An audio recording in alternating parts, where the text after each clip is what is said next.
Okay, so thank you everyone, and this is we are continuing our summer vacation classes, and this is probably our first class, not probably, this is our first class on morning becomes Electra. আমরা আগের ক্লাসগুলোতে শেষ করেছি হাজার চুরাশির মা, the mother of 1084, and today we will approach into the American drama, American literature paper, and we'll start our teaching on Morning Becomes Electra. এই নাটকটা খুবই কমপ্লেক্স একটা নাটক বাই ইউজিন ওনিল। এতটাই কমপ্লেক্স একটা নাটক যে গ্রিক মাইথোলজির উপর বেস করা, অরেস্টিয়ান ট্রিলজির উপর বেস করা, যে যখন আমাদের পিজিতে ক্যালকাটা ইউনিভার্সিটি মাস্টার ডিগ্রিতে আমি এটা পড়ি, আমি প্রথম দিকে পড়ে কিছুই বুঝতে পারিনি, কারণ আমাদের সময় মাইথোলজির ব্যাপারটা তো আলাদা করে ভাবে এক্সপ্লেন করার জন্য কোনো বই বা আলাদা করে ইন্টারনেট বলে কোনো বস্তু ছিল না, তো ফলে আমি বুঝতে পারিনি। আশা করছি তোমাদের সেই অসুবিধাটা হবে না, কারণ আমি চেষ্টা করবো তোমাদেরকে বুঝিয়ে দেবার, এবং তার সঙ্গে সঙ্গে তোমাদের যে কোনো সময় এক্সপ্লেন করে দেওয়ার জন্য internet, artificial intelligence, chat GPT ইত্যাদি রয়েছে। তো যাই হোক, so let us begin the American drama morning becomes Electra. আমরা শুরু করি।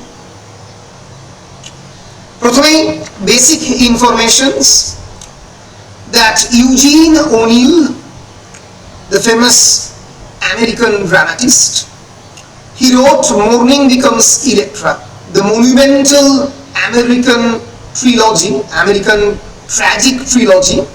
Why is it called trilogy? The trilogy কেন বলা হয়েছে? Because it is divided into 3 sections. Remember, ladies and gentlemen, it's a huge drama. নাটকের যে সাইজটা morning becomes Electra, সেটা এতটাই বড় যেটা ম্যাকবেথের 3 গুণ, 3 টাইমস অফ ম্যাকবেথ। কারণ এটা ন্যাচারালি এর মধ্যে 3টে ড্রামা রয়েছে। কোন 3টে drama? Homecoming, the Hunted and the Haunted, and each of the drama are either 4 act. এই যে প্রথমটা Homecoming is a 4 acts drama, second The Hunted is a 5 act drama, and the third one is a Haunted is again a 4 act drama. For your kind reference, Macbeth or The Merchant of Venice is a 5 act drama. তো এখানে আমরা দেখতে পাচ্ছি যে 3টে, 2টো 4 act drama আর একটা 5 act drama, ফলে 3টে প্রায় ম্যাকবেথের মতো বড় নাটক এই ড্রামার মধ্যে ইনঅ্যাক্টেড হয়েছে। বুঝতেই পারছো এটা একটা গ্রিক মাইথোলজির অরেস্ট্রিয়ান ট্রিলজি রিটেলিং। আমরা দেখবো এই যে বিখ্যাত ইসকাইলাসের লেখা অরেস্টাইয়া, অনেকে অরেস্টিয়া বলে, it's a trilogy of the Greek tragedies. এটাও 3টে নাটকের সংমিশ্রণ, 3 ড্রামাস।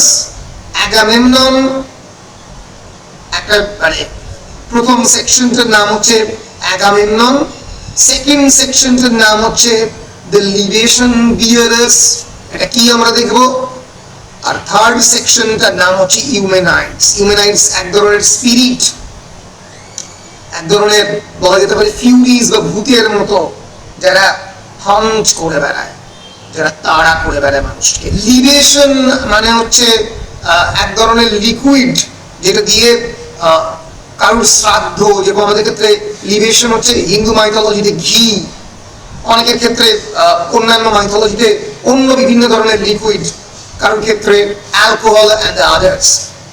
সো লিবেশন হচ্ছে মৃত্যু পরবর্তী বিভিন্ন ধরনের রিচুয়ালকে লিবেশন বলা হয়। কেন এটা এই শব্দটা এখানে ব্যবহার হয়েছে আমরা সেটাও দেখব। Libation bearers and first one is Agamemnon. ফলে এই যে গ্রিক মাইথোলজির কনটেক্সটে ট্রয়ের যুদ্ধ পরবর্তীকালের গ্রিক দেশের ইতিহাস, after the war of the Troy বা ট্রোজান ওয়ারের পরের যে যুদ্ধ পরবর্তী ইতিহাস, সেইটা যেরকম ভাবে এই অরেস্ট্রিয়ান ট্রিলজিতে ডেসক্রাইব করা হয়েছে, সেটা যেরকম ভাবে অরেস্ট্রিয়ান ফিলজিতে ডেসক্রাইব করা হয়েছে, সেই একই জিনিস কিন্তু এই মর্নিং বিকামস ইলেকট্রাতে এই অরেস্ট্রিয়ান ফিলজি, এই স্কাইলাসের অরেস্ট্রিয়ান ফিলজির একটা রিটেলিং, এই মাইথোলজির একটা রিটেলিং করা হয়েছে এই তিনটে নাটকের মধ্যে। কোন তিনটে নাটক? একটা হচ্ছে হোমকামিং, একটা হচ্ছে হান্টেড, একটা হচ্ছে হন্টেড। এই তিনটে নাটক মিলিয়ে একটা ট্রিলজি, মর্নিং বিকামস ইলেকট্রা। তো আমরা যেটা করব, আমরা আগে প্রথমে গ্রিক মাইথোলজিটা কি সেটা একবার জেনে নেব, কারণ না জানলে মানে গ্রিক মাইথোলজির পার্সপেক্টিভে আমরা মর্নিং বিকামস ইলেকট্রার পুরো গল্পটা দেখব, কারণ সেটা না জানলে আমরা কিছুতেই বুঝতে পারবো না যে কি করে এই পুরো বিষয়টা হলো। It's a very complex story, যেখানে আমি প্রত্যেকটা বলবো একটু কনসেন্ট্রেট করতে, একটু কনসেন্ট্রেশন হারালেই কিন্তু পাখি ফুরুত হয়ে যাবে, বুঝতে পারবে না, কিচ্ছু বুঝতে পারবে না। প্রথমেই বলি, the play actually published in the year, the tragedy published in the year and first performed in the year 1931. আমরা একবার মর্নিং বিকামস ইলেকট্রার উইকিপিডিয়া পেজটা খুলে নিয়ে আমাদের রেফারেন্সের সুবিধার জন্য।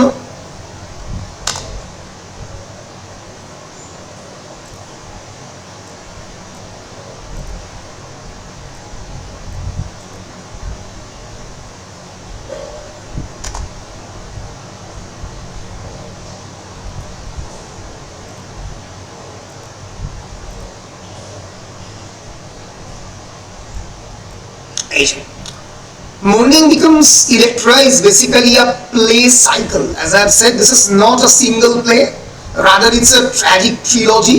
It's a combination of the three plays by the American playwright, the famous celebrated American playwright Eugene O'Neill.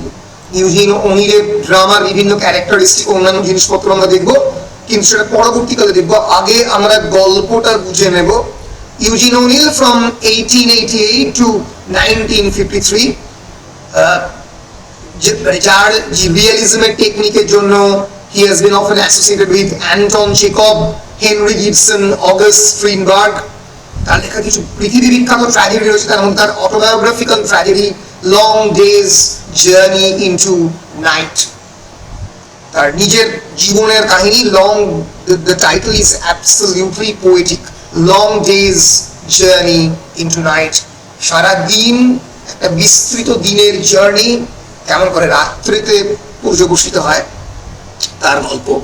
Eugene Gladstone O'Neill senior, তার পুরো নাম ছিল, 1888 to 1953। সেই সময় আমরা জানি আমেরিকাতে দ্য গ্রেট ডিপ্রেশন 1920s এ হচ্ছে, আর তার সঙ্গে সঙ্গে America is a great nation, তার রাইজ হচ্ছে। আমেরিকা সেকেন্ড ওয়ার্ল্ড ওয়ারে পার্টিসিপেট করার পরে মৃত্যু হয়েছে ইউজিন ওনিলের। পরে ইউজিন ওনিল দুটো ওয়ার তার জীবনে দেখেছেন, ফলে মানুষের জীবনের যে ট্র্যাজেডি, তার যন্ত্রণা, তার পেইন, তাকে মিথের সঙ্গে রিলেট করে with the technique of the realism তিনি তার ড্রামা ডিজাইন করেছেন। এবার আমরা জানবো যে এই যে মর্নিং বিকামস ইলেকট্রাতে বেশ কয়েকটা ক্যারেক্টার রয়েছে, আমরা ক্যারেক্টারগুলো সম্পর্কে জানবো।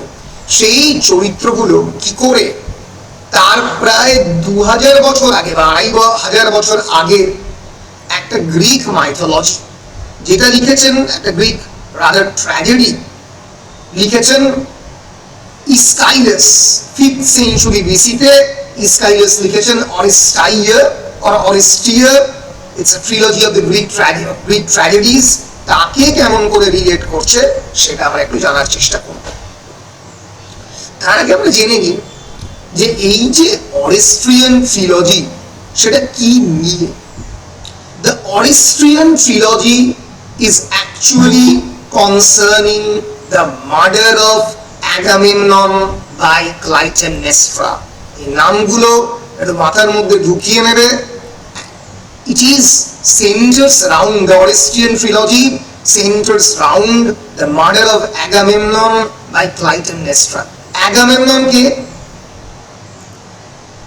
Who is, কিছু বলবে মা? মা কিছু বলবে? আচ্ছা, হু ইজ অ্যাগামেমনন? বলো, অ্যাগামেমনন কে? কারোর কোন আইডিয়া রয়েছে? সে কি জানা উচিত? মাইক্রোফোন অন করে বলো। Is one of the great Greek tragic heroes, যে এই গোটা ট্রয়ের যুদ্ধটা করেছিল।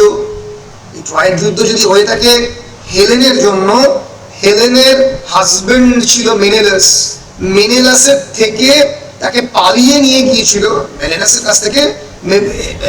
কাছ থেকে বলা যেতে পারে খানিকটা সিডিউস করে প্যারিস নিয়ে গিয়েছিল হেলেনকে।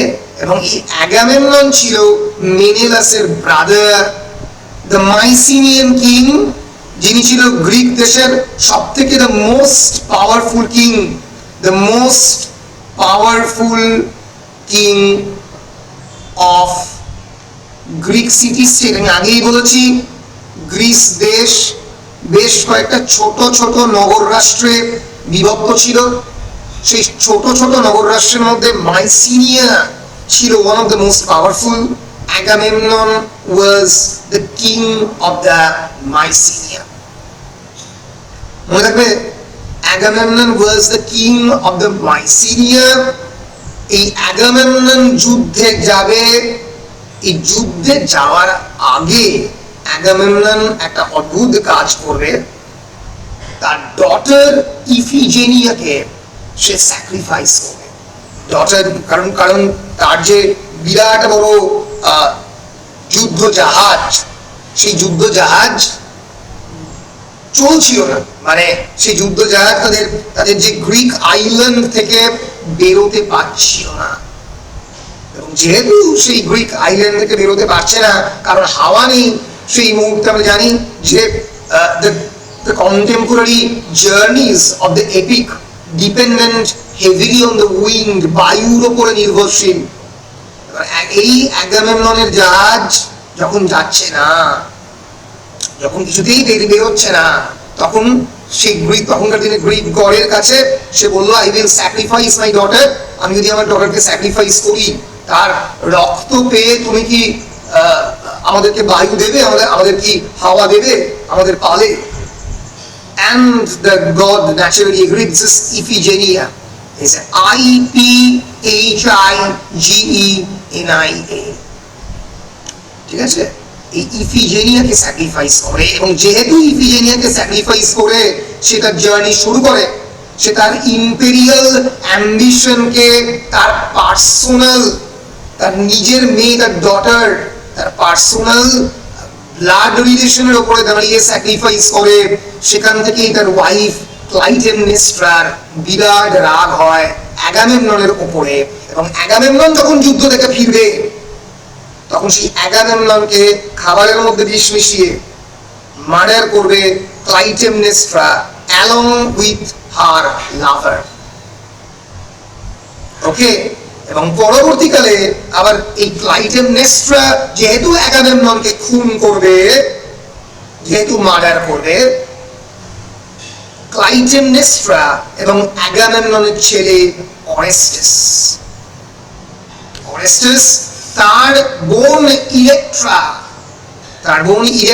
তাকে এই ওই জন্যই গল্পের নাম মুরলিং বিকামস ইলেকট্রা, কারণ গল্পে সবাই মারা যাবে। The entire story is a retelling of the Greek mythology. গল্পে আমরা দেখব যে অ্যাগামেমননের চরিত্রটাকে অভিনয় করেছে, ক্লাইটেমনেস্ট্রার চরিত্রটাকে পেয়েছে, আমরা দেখব। তার আগে আমরা বেসিক গ্রিক গল্পটা বলছি। গ্রিক গল্পটা এতটা সহজ নয়, আরো অনেক জটিল রয়েছে। হাউস অফ অ্যাট্রিউসের গল্প রয়েছে, সেটা আমি পরে আসবো। কিন্তু বেসিক গল্পটা হচ্ছে অ্যাগামেমনন যাবে যুদ্ধে, দ্য ওয়ার অফ ট্রয়, ইফিজেনিয়াকে স্যাক্রিফাইস করে, যেটা প্রথম থেকেই ক্লাইটেমনেস্ট্রার মনের মধ্যে একটা রাগ থাকবে।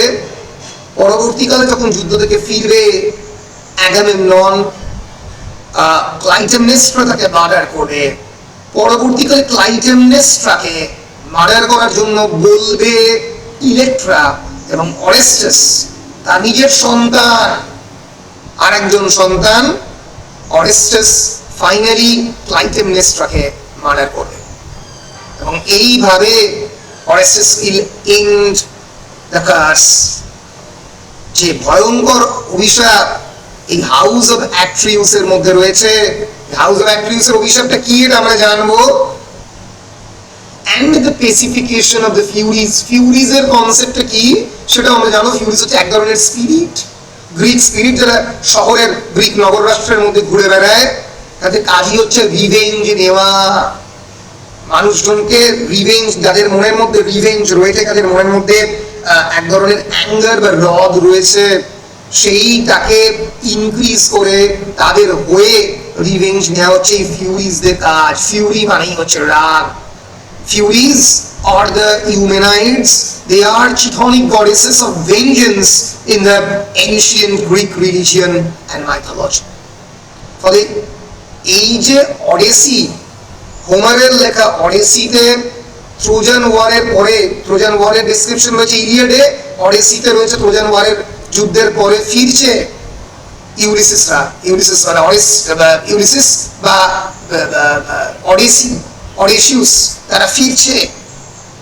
সেই ফেরার পরে, সেই জার্নির পরে কি হবে সেইটা অডিসিতে বেশ খানিকটা অংশ থেকে এই ইসকাইলাস তার 5th সেঞ্চুরি গ্রিক ট্র্যাজেডিতে নিয়েছেন। এবার সেই চরিত্রগুলোকে নিয়েই মর্নিং বিকামস ইলেকট্রা লিখেছেন, যেখানে আমরা দেখবো যে ব্রিগেডিয়ার জেনারেল এজরা ম্যানন তিনি আমেরিকান সিভিল ওয়ার থেকে ফিরছেন। সেই সময় আমেরিকাতে আমরা জানি আব্রাহাম লিঙ্কনের সময় আমেরিকান সিভিল ওয়ার হয়েছিল, সেটা কি আমরা সেটাও দেখব। সেই যে আমেরিকান গৃহযুদ্ধ, সেখানে এই যে ট্রয়ের যুদ্ধ কে রিপ্লেস করেছেন আমেরিকান গৃহযুদ্ধ দিয়ে, আমেরিকান সিভিল ওয়ার দিয়ে। এবং এই ব্রিগেডিয়ার জেনারেল এজরা ম্যানন হচ্ছে বেসিক্যালি এই আগামেমননের চরিত্র প্লে করছেন। তার ওয়াইফ ক্রিস্টিনা মেনন ক্লাইটেমনেস্ট্রার চরিত্র প্লে করছে। আবার একই রকম ভাবে ল্যাভিনিয়া মেনন তার ডটার ইলেকট্রার চরিত্র প্লে করছে। আর Orin Mannon, their son, the first lieutenant of the infantry, যে ওই যুদ্ধে গেছে, সে এই অরেস্টেসের চরিত্র, যার নামে এই অরেস্ট্রিয়ান ট্রিলজি, অরেস্টাইয়া, তার চরিত্র প্লে করছে। এবং আমরা দেখবো এই গল্পের মধ্যেও একে অপরকে কি করে মেরে ফেলবে তার কাহিনী আমরা দেখতে পাবো। তাহলে ব্রিগেডিয়ার জেনারেল এজরা ম্যানন আমরা দেখবো is playing the role of the Agamemnon, Christine Menon, his wife, is playing the role of the Clytemnestra, Lavinia Menon, their daughter, is playing the role of Electra, and Orine Menon, Orestes' role play করছে। তো এই যে complex Greek মাইথোলজিকে একটা মানে এরকম একটা বিরাট বড় নাটক, এই নাটকটাও তো আমি বললাম যে ম্যাকবেথ, 3টে ম্যাকবেথ মিলিয়ে একটা মর্নিং বিকামস ইলেকট্রা। এটা তোমাদের সিলেবাসে এই 6th সেমেস্টার কেন দিয়েছে ঈশ্বরই জানেন, কারণ এত বড় নাটক দেবার কোনো মানে নেই, কঠিন নাটক। তো সেই নাটকটা এই গ্রিক মাইথোলজির বেসিক্যালি রিটেলিং। বলো এতদূর পর্যন্ত ক্লিয়ার হয়েছে? এরপরে আমি আরো কমপ্লেক্সিটির মধ্যে যাব। বলো ক্লিয়ার হয়েছে? কি রে, ক্লিয়ার হয়েছে?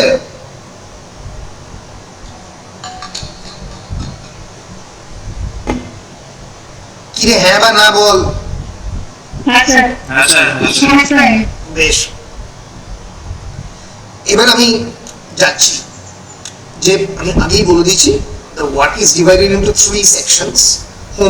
হোমকামিং মানে বাড়িতে ফেরা, যেখানে এজরা ম্যানন বাড়িতে ফিরছেন after the civil war, American civil war. Hunted মানে হচ্ছে কাউকে খুঁজে বের করে তাকে তার রিভেঞ্জ নেওয়া বা শিকার করা, তার শিকার করবে। আমরা দেখো ওই হান্টেডে মানে বেসিক্যালি অ্যাগামেমননকে মার্ডার করে দেবে। আর হন্টেড মানে যে মার্ডার মানে করবে, ক্লাইটেমনেস্ট্রাকে পরবর্তীকালে মার্ডার করবে হচ্ছে এই Orin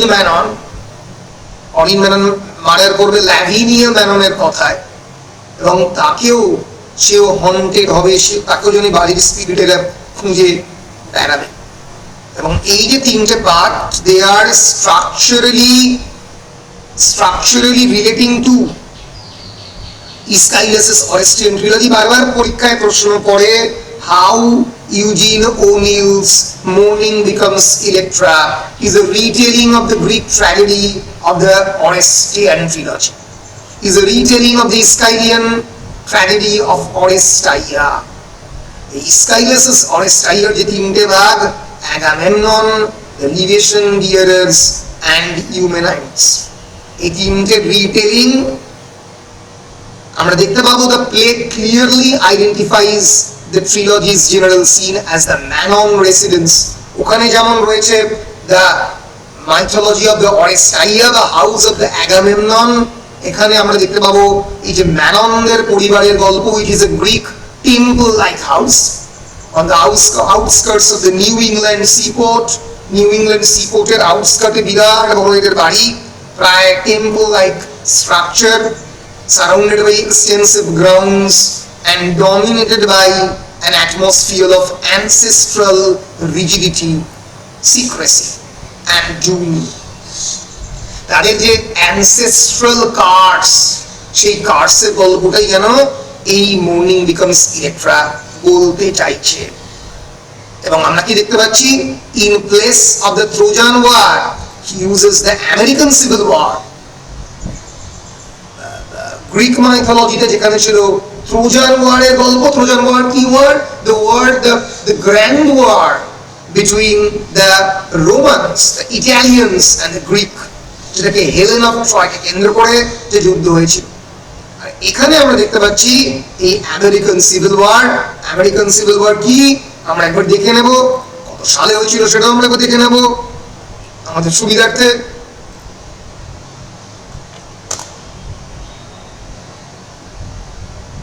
This is the great American Civil War। অনেকেই বলে যে আমেরিকান, আজকের যে আমেরিকান আইডেন্টিটি, আজকের এই যে স্লেভ অ্যাবলিশন, আমরা জানি দাস প্রথা, abolition of the slave trade, এই আমেরিকান সিভিল ওয়ারের ফলেই শেষ হয়েছিল। এবং নর্থ এবং সাউথের মধ্যে, আমেরিকার যে নর্থ পার্ট এবং সাউথ পার্টের মধ্যে একটা বিরাট লড়াই হয়েছিল। American civil war fought between 1861 to 65, প্রায় 4 বছর ধরে চলেছিল।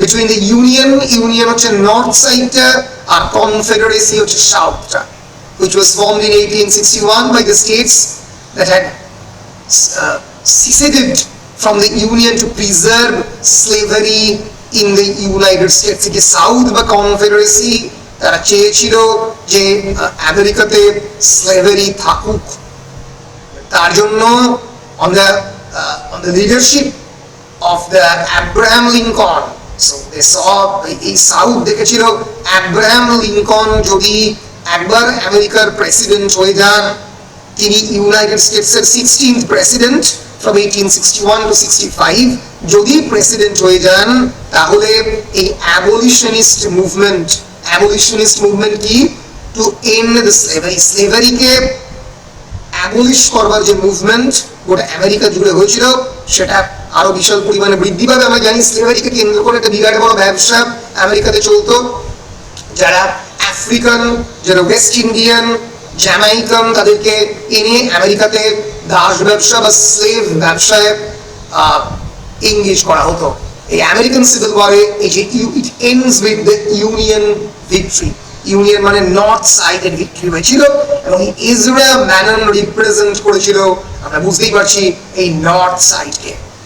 তিনি একজন জেনারেল, যুদ্ধে জিতে তার সমস্ত ধরনের সেই যুদ্ধের গোল্ড মেডেল এনে তার যে প্রাইড, সেই আমেরিকার অ্যাবলিশনিস্ট মুভমেন্টের প্রাইড নিয়ে তিনি হাজির হয়েছেন তার বাড়িতে, এবং তার ওয়াইফের হাতে তার মৃত্যু ঘটবে। বুঝতে পারছো, একদিকে ট্রোজান ওয়ার আর অন্যদিকে ট্রোজান ওয়ারটা কি আমরা দেখে নেব। আমরা জানি ট্রোজান ওয়ার হচ্ছে the centre of the Iliad, centre of the Iliad নামক এই যে মহাকাব্য, যেখানে এই যে বিরাট বড় ঘোড়ার পেটের মধ্যে থেকে যখন ধরে নেবে যে গ্রিক সেনারা সবাই হেরে গেছে, হেরে গিয়ে ছেড়ে দিয়ে চলে গেছে যুদ্ধে, এই একটা বিরাট বড় টোকেন অফ ভিক্টরি রেখে গেছে কাঠের ঘোড়া। তাকে যখন তারা ঢোকাবে, তাদের শহরের মধ্যে ঢুকিয়ে নেবে, আমরা জানি যে কোনোভাবেই রোমানদের হারানো সম্ভব ছিল না। অ্যাকিয়ান্স, দ্য গ্রিকরা রোমানদের কোনোদিনই হারাতে পারতো না। Troy is the city in the western Anatolia, that is Italy. ইটালির ওয়েস্টার্ন অ্যানাটোলিয়াতে লোকেটেড এই বিখ্যাত সিটি, প্রায় ঈশ্বরের তৈরি এই সিটি ট্রয়। তাদের যে ওয়াল, ইট ওয়াজ ইনসারমাউন্টেবল, ওয়ালকে কোনোদিন সারমাউন্ট করা সম্ভব ছিল না এই গ্রিকদের পক্ষে। তারা 1 মাস ধরে যুদ্ধ করে পারেওনি সেই ওয়ালটাকে সারমাউন্ট করতে। সেজন্য তারা যখন ফিজিক্যালি এই যুদ্ধে পারলো না, তারা সততার সাহায্য নিল, তার পিছন থেকে ছুরি মারার সাহায্য নিল, এবং তারা এই সোলজাররা এই ঘোড়ার পেটের মধ্যে লুকিয়ে থাকলো। রাত্রেবেলা যখন সেলিব্রেট করতে আরম্ভ করলো ট্রোজানরা যে আমরা যুদ্ধে জিতে গেছি, যারা ট্রয়ের অধিবাসী, তখন এই ঘোড়ার পেটের মধ্যে থেকে বেরিয়ে এসে পুরো ট্রয় শহরটাকে, ইটালিয়ান রোমান ট্রয় শহরটাকে জ্বালিয়ে দিয়েছিল এই অ্যাগামেমননের দলেরা। তাই তো এই অ্যাগামেমননের দল এসে পুরো শহরটাকে জ্বালিয়ে দিয়েছিল। এই যে এত মানুষের কান্না, এত শহর জ্বালিয়ে দেওয়া, সেইটাও অ্যাগামেমননের জীবনে কি তার প্রভাব পড়বে না? পড়েছিল। আমরা দেখব যে কিভাবে, মানে আমরা দেখেওছি অডিসিয়াসের কিভাবে প্রতিটা চরিত্র তাদের পার্সোনাল লাইফে এই গিল্ট রিডেন হয়ে প্রত্যেকে মারা গিয়েছিল, কাউকে মার্ডার করা হয়েছিল, কেউ ভয়ঙ্কর দুঃখ যন্ত্রণায়, মানসিক যন্ত্রণায় মারা গিয়েছিল। So this Trojan war sparked. কি করে স্পার্ক করেছিল? when the Trojan prince Paris abducted the most beautiful woman in the world, Helen, the wife of the Spartan king Menelaus. Menelaus এবং অ্যাগামেমনন হচ্ছে একে অপরের ভাই, কিন্তু সে কি প্রচন্ড ভাইকে ভালোবাসতো? উত্তর হচ্ছে না। তাহলে সে কেন ভাইয়ের ওয়াইফকে যখন প্যারিস তুলে নিয়ে গেছে, সে কেন আক্রমণ করলো? Because of his imperial ambition. তার সাম্রাজ্যবাদী মানসিকতার জন্য সে চেয়েছিল, in order to destroy the Troy, to get the wealth of the Troy. হাজার হাজার কোটি টাকার যে সম্পত্তি লুট করে জাহাজে করে আনতে চেয়েছিল, ট্রয়কে ধ্বংস করতে চেয়েছিল তার সাম্রাজ্যবাদী মানসিকতা দিয়ে। অ্যাগামেমনন একটা অত্যন্ত ভিলেনাস ক্যারেক্টার। যদি তোমরা কোনোদিন ট্রয় বলে এই সিনেমাটা দেখে থাকো, আমি সিনেমার বিভিন্ন অংশ অনেক সময় ক্লাসের মধ্যে দেখিয়েছি, হয়তো ভুলে গেছো। ট্রয় ব্র্যাড পিটের অভিনীত সিনেমা। ব্র্যাড পিট গল্পের অ্যাকিলিসের চরিত্র অভিনয় করেছিল, যে গল্পের নায়ক এই Troy. Epic historical action film. এই গল্পে এই অ্যাগামেমননের চরিত্রে অভিনয় করেছিল একজন মারাত্মক ভিলেন, বিরাট বড় অভিনেতা, আমি নামটা ভুলে গেছি, তাকে একবার দেখিয়ে দিই আমি।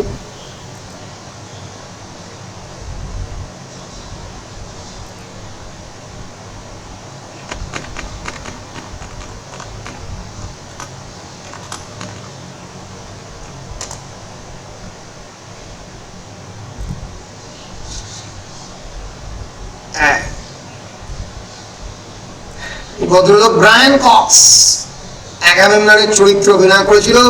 মুখের এক্সপ্রেশনটাই অন্যরকম। অ্যাগামেমননকে বলে ভালো লোক ভাবার কোনো কারণ নেই, ডেঞ্জারাস লোক। সে তার পাপের শাস্তি পেয়েছিল ক্লাইটেমনেস্ট্রার হাতে। এই যে ট্রয় দেখুন জ্বলছে, অ্যাগামেমনন প্রচন্ড প্রচন্ড আনন্দ পাচ্ছে। বার্ন ট্রয়, বার্ন বলছে। তো সেই রকম ভাবে ট্রয়ের যুদ্ধের মতো এইখানে আমাদের এই গল্পের যুদ্ধ হচ্ছে আমেরিকান সিভিল ওয়ার।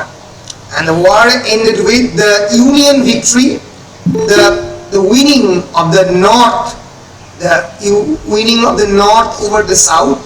সাউথ হেরে গেছিল এই যুদ্ধে এবং নর্থ জিতেছিল।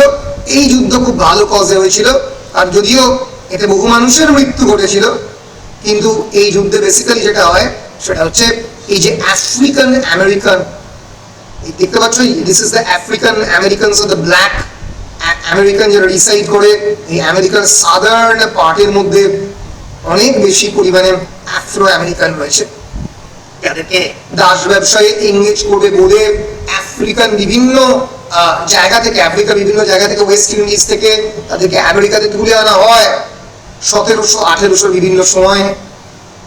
So it ended, the war ended with the Union victory and the dissolution of the Confederacy and the abolition of the slavery. Das প্রথার শেষ হয়, freeing 4 million, 40 লক্ষ, 1 million is equal to 10 lakh, so 4 million African আমেরিকানদেরকে ছেড়ে দেওয়া হয়, তারা মুক্তি পায়, তাই দিয়ে এই যুদ্ধ শেষ হয়।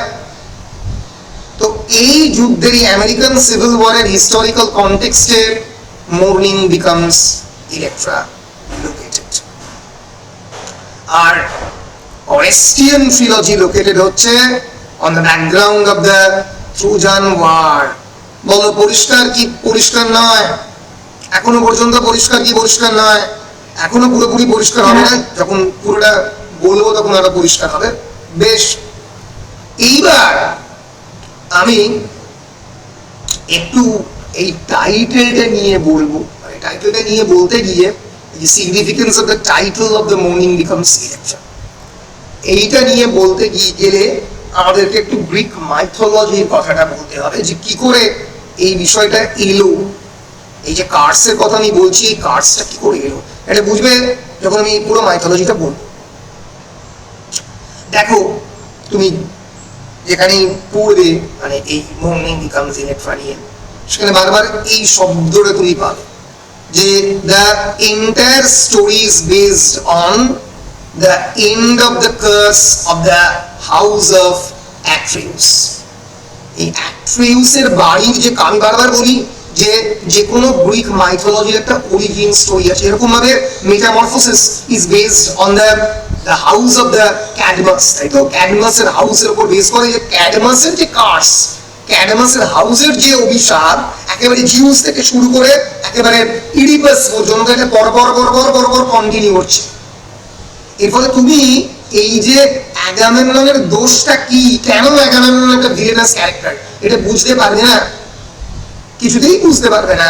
এবং কেন এই ফিউরিজরা, এই যে চিথনিক গডেসরা ঘুরে বেড়াচ্ছে হাউস অফ অ্যাট্রিউসে বিভিন্ন চরিত্রের উপরে প্রতিশোধ নেওয়ার জন্য কেন ঘুরে বেড়াচ্ছে, সেটা তুমি বুঝতে পারবে না যতক্ষণ না পর্যন্ত you will understand the curse of the house of Atreus. এই হাউস অফ অ্যাট্রিউসের কার্সটা শুরু হলো কি করে? এই একই রকম ভাবে ভাইয়ে ঝগড়া দিয়ে একটা ভাই আর একটা ভাইকে খুন করে ফেলছে, জেনারেশনাল বিট্রিয়াল এন্ড রিভেঞ্জ। একটা ভাই আর একটা ভাইকে তার সন্তানের, ভাবো তার সন্তানের হাত পা মানে সন্তানকে খুন করে তাকে রান্না করে খাওয়াচ্ছে। এই বারবার বলি যে গ্রিক মাইথোলজি কিন্তু ভয়ঙ্কর violent, full of blood, revenge. সেইটাকে বুঝতে না পারলে কিন্তু এই মডার্ন আমেরিকান ট্র্যাজেডিটা তুমি ধরতে পারবে না। তাহলে কি ঘটেছিল সেটা আমরা একটু এই হাউস অফ অ্যাট্রিউসে দেখব। সেটা হচ্ছে যে তিনজন বেসিক্যালি, এই যে the myth of the Atreus and the Thyestes is one of the darkest, bloodiest sagas in Greek mythology. তার আগে আমরা অল্প করে দেখে নেব যে অ্যাট্রিউস কে ছিল।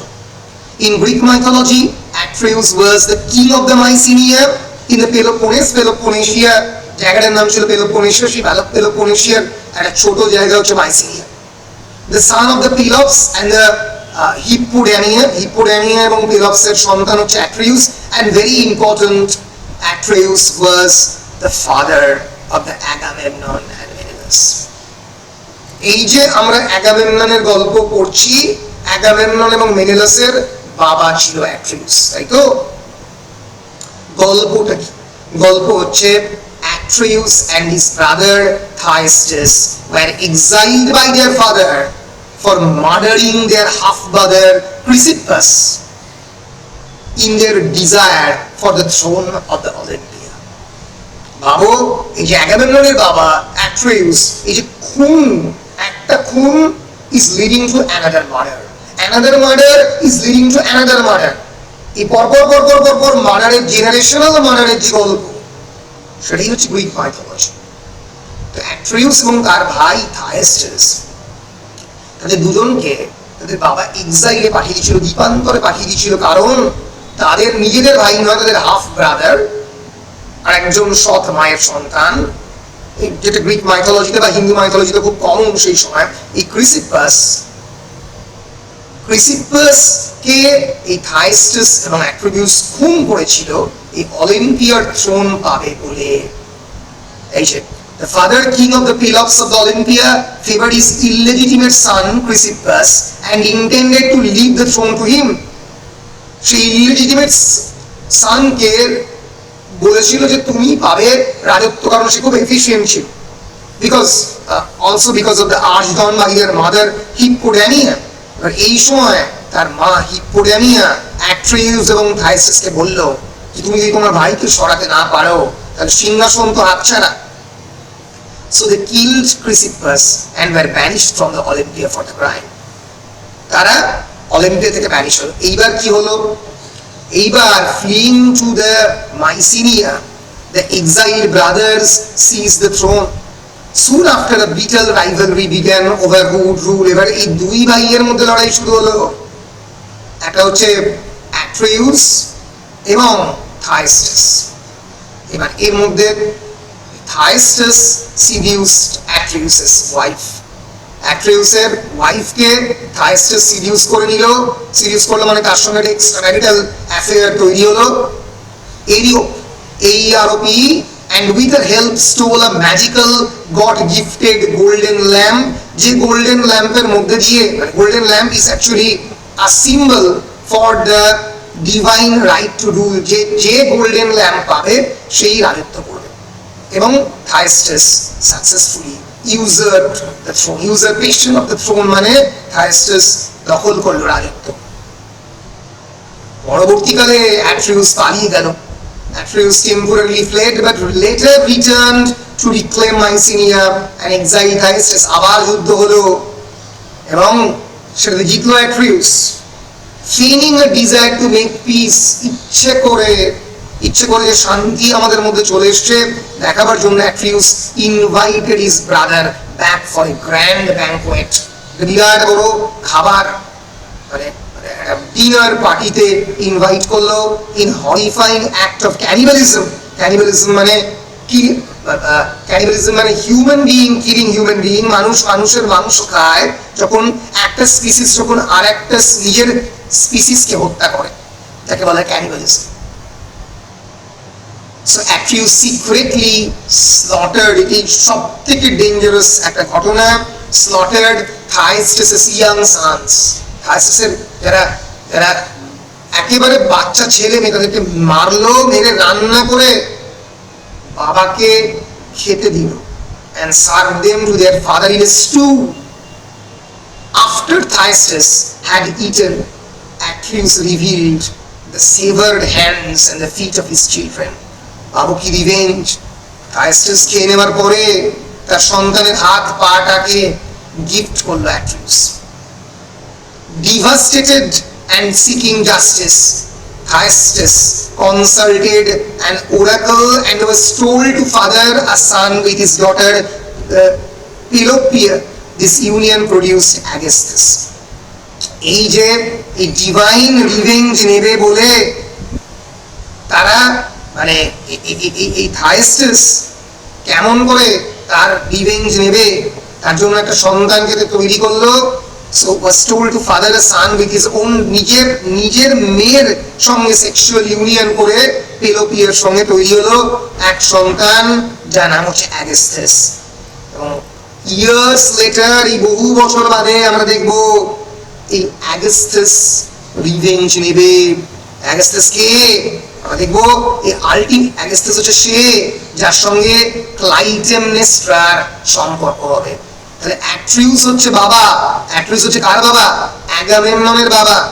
অ্যাগামেমননের স্ত্রীর নাম হচ্ছে ক্লাইটেমনেস্ট্রা, সেই Clytemnestra will eventually engage into a relationship with Aegisthus এবং সেই অ্যাগেস্থিউসই অ্যাগামেমননকে হত্যা করে।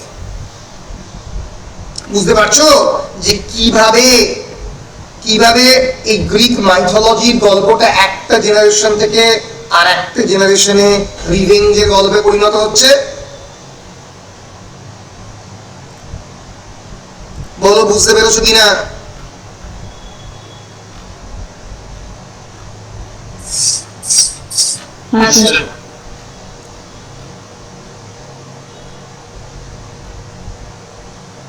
এই যে যদি আমরা এই গ্রিক মিথ এবং তার মডার্ন অ্যাডাপ্টেশনের দিকে তাকাই তাহলে দেখবো অ্যাগামেমননের চরিত্রে এই গল্পে রয়েছেন ইজরাম্যানন, ক্লাইটেমনেস্ট্রার চরিত্রে রয়েছে ক্রিশ্চিন ম্যানন। আচ্ছা, এই গল্পের আরো একটা ইম্পর্টেন্ট জিনিসটা না বললে, শুধু এতটুকু বললে হবে না যে কেন এই রিভেঞ্জের ব্যাপারটা হলো, ছোট্ট করে বলে দিতে হবে।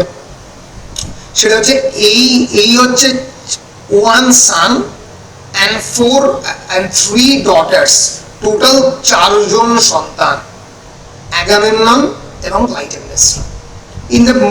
There are various mythological versions of Agamemnon and Clytemnestra's story.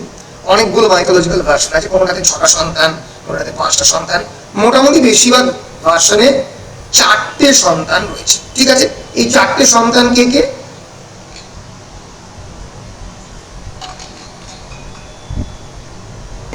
এই 4টে সন্তান হচ্ছে ইফিজেনিয়া, ইলেকট্রা এবং এবং যে ডটার অতটা ইম্পর্টেন্ট নয় সেটা হচ্ছে ক্রিসোথেমিস। মনে থাকবে, ইফিজেনিয়া, ইলেকট্রা, এই গল্পের সব থেকে ইম্পর্টেন্ট চরিত্র হচ্ছে Electra. Iphigenia, Electra and Chrysothemis. ইফিজেনিয়াকে আমি প্রথমেই বলেছি যে অ্যাগামেমনন স্যাক্রিফাইস করবে before the Trojan war, before starting the journey of the Trojan war, কারণ তার নোঙ্গর কিছুতেই মাইসিনিয়া ছেড়ে যাচ্ছিল না, 3-4 দিন ধরে আটকে ছিল। তো তার নিজের ডটারকে সে স্যাক্রিফাইস করে এবং সেখান থেকেই অ্যাগামেমনন এবং ক্লাইটেমনেস্ট্রার মধ্যে লড়াই শুরু হয়। সো ইফিজেনিয়া দেন খুবই এই গল্পের অন্যতম ইম্পর্টেন্ট চরিত্র Electra, who mourns Agamemnon. Agamemnon ফিরবে, অ্যাগামেমননকে মারবে, অ্যাগামেমননকে খুন করবে ক্লাইটেমনেস্ট্রা, পয়জন করে মারবে। এবং এই ইলেকট্রা অরেস্টাসের মনের মধ্যে প্রতিশোধের আগুন জ্বালাবে। Electra mourns Agamemnon and supports revenge। আর এই গল্পের অতটা ইম্পর্টেন্ট চরিত্র নয়, গ্রিক মাইথোলজিতেও অতটা ইম্পর্টেন্ট চরিত্র ছিল না, হচ্ছে ক্রিসোথেমিস। লেস রেবেলিয়াস, মোর প্যাসিভ, সার্ভাইভাল ওরিয়েন্টেড ক্যারেক্টার, অতটা বিদ্রোহী নয়, ইম্পর্টেন্ট চরিত্র নয়। এবং এই গল্পের অন্যতম ইম্পর্টেন্ট চরিত্র হচ্ছে অরেস্টাস, who is the son who avenges Agamemnon by killing Clytemnestra and Aegisthus. Aegisthusকে আমি আগেই বলেছি, এই যে থাইস্টাসকে অ্যাট্রিউস মেরেছিল, সেই থাইস্টাস রিভেঞ্জ নেওয়ার জন্য এই অ্যাগিস্থাসকে তৈরি করে। এই অ্যাগিস্থাসই পরবর্তীকালে অ্যাগামেমননের স্ত্রী ক্লাইটেমনেস্ট্রার সঙ্গে সম্পর্ক তৈরি করে এবং এই চরিত্রটা আলটিমেটলি গিয়ে অ্যাগামেমননকে পয়জন করে, ক্লাইটেমনেস্ট্রার সঙ্গে একটা ষড়যন্ত্র করে পয়জন করে অ্যাগামেমননকে মারে। আবার অ্যাগামেমননের মৃত্যুর পরে ইলেকট্রা যার প্রতিশোধ নেবে। এই গল্পে এই যে অ্যাগিস্থাস বা ক্লাইটেমনেস্ট্রার লাভার, সেই চরিত্রে অভিনয় করেছেন অ্যাডাম ব্র্যান্ড বলে একটা চরিত্র। তাহলে আমরা যদি এই ড্রামাটার একটা ভিজুয়াল টেবল, আমি মেটেরিয়ালটা তোমাদেরকে দিয়ে দেবো, যদি দেখার চেষ্টা করি, আমরা দেখব গ্রিক মাইথোলজির চরিত্র হচ্ছে Agamemnon, the king returning from the Trojan war. এই গল্পে তার চরিত্রটাকে অন্যরকম ভাবে তৈরি করে, in a retelling of the Greek mythology, classic Greek mythology, that character has been played by Isrameno, the general returning from the American Civil War. তাহলে দেখো চরিত্রের মধ্যে উচ্চারণগত মিল আছে। অ্যাগামেমনন সেই চরিত্রে ম্যানন সেই চরিত্রে কে অভিনয় করছেন? Ezra ম্যানন। Agamemnon Ezra ম্যানন। Clytemnestra the wife who kills Agamemnon সেই চরিত্র অভিনয় করছে ক্রিস্টিন ম্যানন। ক্লাইটেমনেস্ট্রা থেকে Christine, the wife who poisons Ezra। এই গল্পের অন্যতম ইম্পর্টেন্ট চরিত্র যার মধ্যে এখানটা সাইকোলজিক্যাল টুইস্ট রয়েছে, আমরা দেখবো সেই সাইকোলজিক্যাল টুইস্টটা 2 মিনিট বাদে। ইলেকট্রা। ইলেকট্রা আমরা দেখবো যে মানে এই যে ডটার এবং ফাদার ইলেকট্রা এবং অ্যাগামেমননের মধ্যে হয়তো কোন ধরনের সাইকোসেক্সুয়াল, নট ডাইরেক্ট সেক্সুয়াল, কিন্তু একটা সাইকোসেক্সুয়াল রিলেশন রয়েছে, মানে যেখান থেকে এই ইলেকট্রা নামক আর্কিটাইপের কনসেপ্ট প্রথম ইউং এবং পরবর্তীকালে ফ্রয়েড বড় করেছেন। আমরা দেখবো, আমরা জানি অলরেডি দুটো টার্মিনোলজির কথা, একটা হচ্ছে ইলেকট্রা কমপ্লেক্স আর একটা হচ্ছে ইডিপাস কমপ্লেক্স।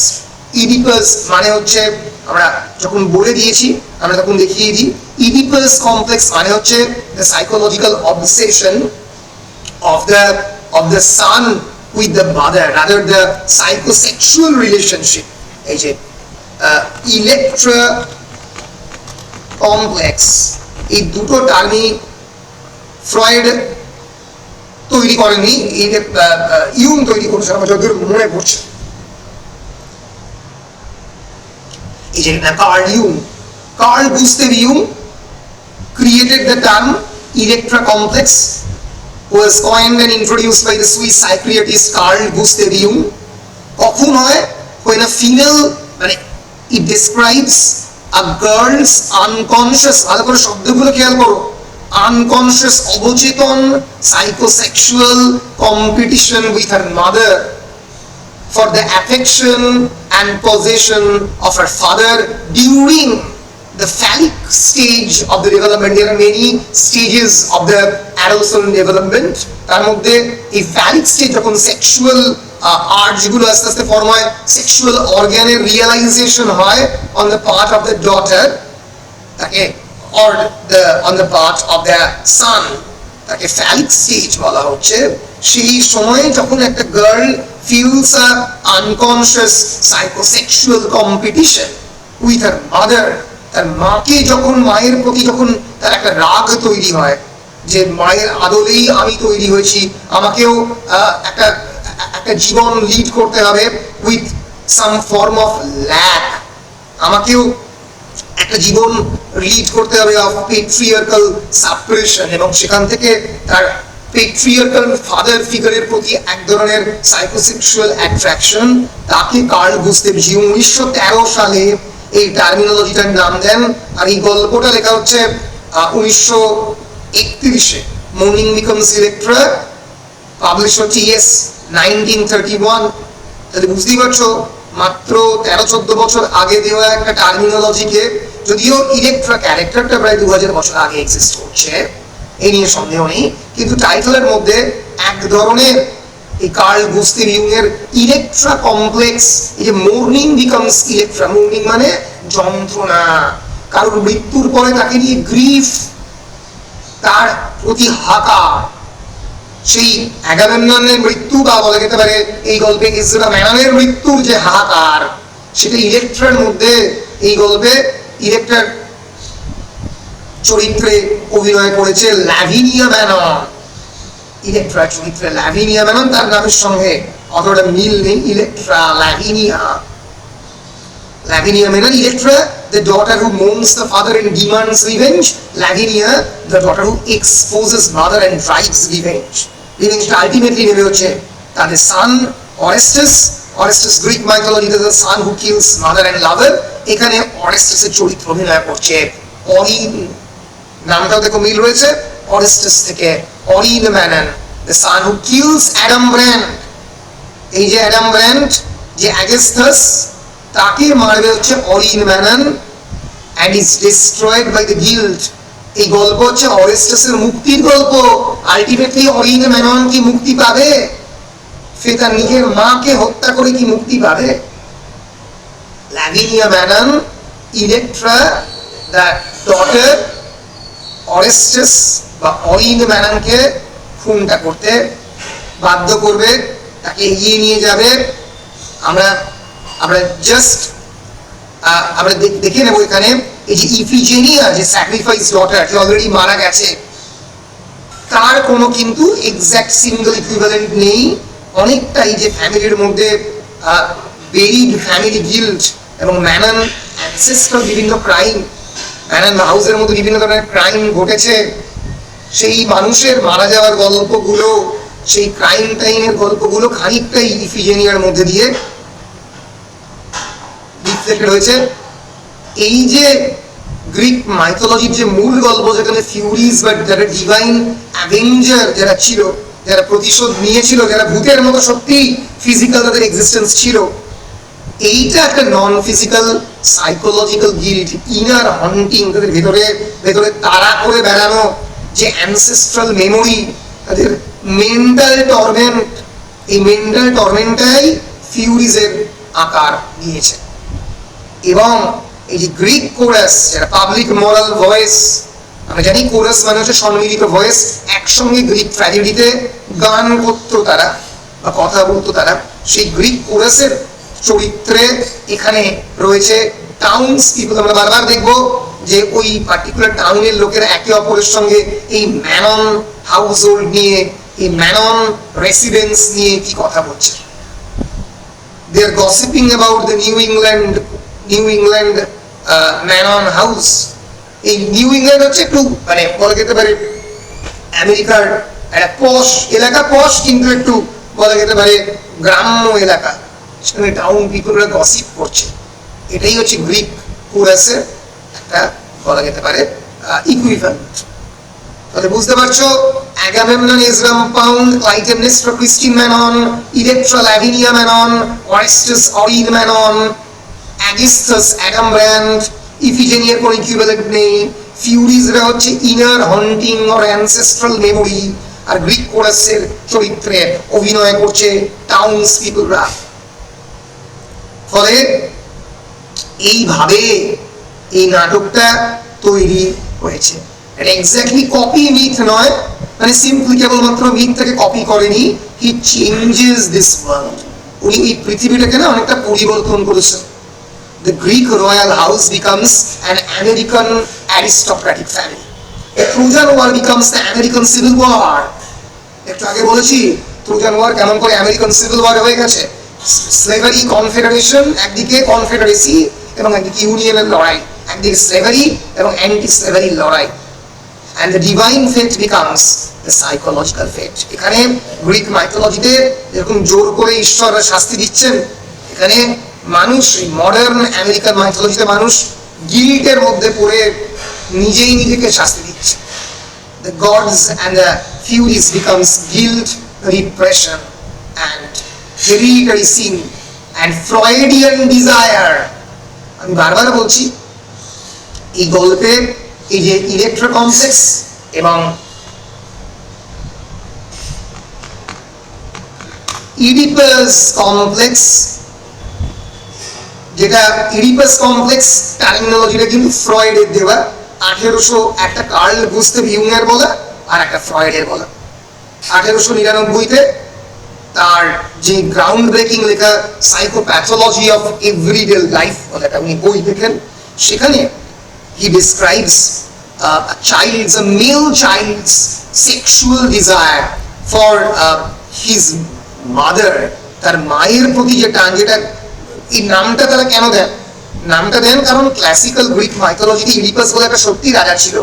সেই ক্লাসিক্যাল গ্রিক মাইথোলজিতে কিন্তু এটা বলা ছিল না যে ইডিপাস তার মায়ের প্রতি কোনো সাইকোসেক্সুয়াল ডিজায়ার ছিল। Rather unintentionally Oedipus killed his own father, and following the Greek custom he married his own mother Iocasta. He killed his own father Laius and married his own mother Iocasta, তাই তো? কিন্তু সেই classical ancient Greek mythological চরিত্রটার যে ধরন, যে তার মাকে সে বিয়ে করবে, সেখান থেকে একটা চাইল্ডের যে আনকনশিয়াস সেক্সুয়াল ডিজায়ার ফর তার মাদার থাকতে পারে, সেইটাকে ফ্রয়েড ধরেন এবং এরকম একটা সাইকোসেক্সুয়াল অবসেশনের কথা এই বিখ্যাত অস্ট্রিয়ান নিউরোলজিস্ট বলেন। আমরা দেখে নেব সিগমন্ড ফ্রয়েড। আমি ওনার নাম অনেকবারই তোমাদেরকে বলেছি মডার্নিজম পড়াতে গিয়ে। অস্ট্রিয়ান নিউরোলজিস্ট, যিনি ইগো এবং সুপার ইগো, মানুষের মনকে এই তিনটে ডাইনামিক মডেলে ভাগ করেন, তাই তো? Austrian neurologist, founder of the psychoanalysis, a clinical method for evaluating and treating pathologies arising from the conflicts in the psyche, মানুষের মনের মধ্যে psychological নিয়ে Sigmund Freud. So in treating psychoanalysis, Freud introduced therapeutic methods such as free association, interpretation of dreams, and the analysis of the transference phenomenon. Transference মানে হচ্ছে, আমি পরবর্তীকালে মানে কখনো বোঝাবো, এই মুহূর্তে তোমাদের প্রয়োজন নেই যে ধরা যাক মানে তোমার কারোর প্রতি এক ধরনের সেক্সুয়াল অ্যাট্রাকশন রয়েছে, সেটা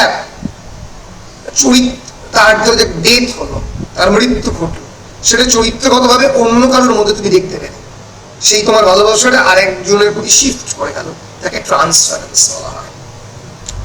তো বিভিন্ন কমপ্লেক্স সাইকোলজিক্যাল জিনিস, আমরা তার মধ্যে ডিটেলে যাচ্ছি না, কিন্তু এই সিগমন্ড ফ্রয়েড এবং এই কার্ল গুস্তেভ ইউং, এদের প্রভাব কিন্তু এই নাটকের মধ্যে আছে।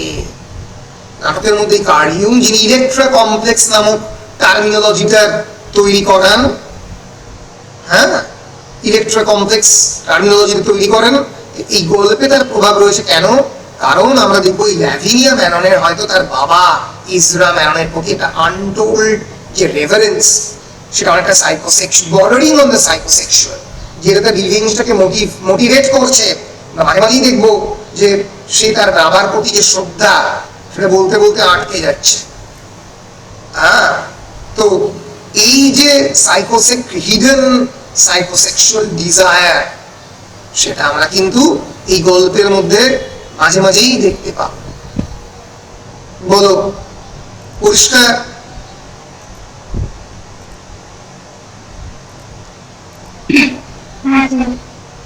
মোটামুটি ধরতে পেরেছ? বেশ। এই গল্পের যে Electra, princess of the Mycenae and the daughter of the Agamemnon and Clytemnestra, famously Electra and her brother Orestes attack and kill Clytemnestra to avenge their father's murder. তাকে নিয়ে শুধু তারই ওপরে, ইলেকট্রার চরিত্রের ওপরেই সফোক্লেস এবং ইউরিপিডিস ইলেকট্রা নামক দুটি নাটক লিখেছেন। আমরা যে নাটকটার কথা এতক্ষণ বলছিলাম, সেটা দিয়ে স্কাইলাস লিখেছেন।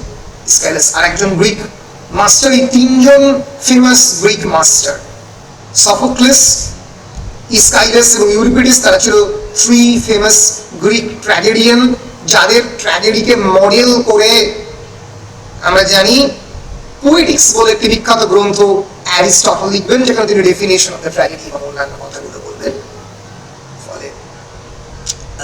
ফলে বুঝতে পারছো এতটা ইম্পর্টেন্ট থিম, এতটা ইম্পর্টেন্ট চরিত্র এই ইলেকট্রা, যে তাকে নিয়ে সফোক্লিসও নাটক লিখেছেন, ইউরিপিডিসও নাটক লিখেছেন, আবার স্কাইলাসও নাটক লিখেছেন। ঠিক আছে, এইবার আমরা অল্প করে এই যে অস্ট্রিয়ান ফিলোজি, এই যে তিনটে নাটক, এটাও তিনটে নাটকে বিভক্ত। একটা হচ্ছে অ্যাগামেমনন। অ্যাগামেমননে দেখানো হয়েছে, it details the homecoming of the Agamemnon, the king of the Mycenae. ট্রয়ের যুদ্ধের পরে মাইসিনীয় রাজা অ্যাগামেমনন ফিরবে ট্রোজান ওয়ার্স থেকে। আমরা জানি যুদ্ধ ছিল 10 বছর ধরে। After the 10 years of the warfare, the Troy fallen, all of the Greece could lay claim to the victory. Waiting at home for Agamemnon is his wife, Queen Clytemnestra, who has been plotting his murder.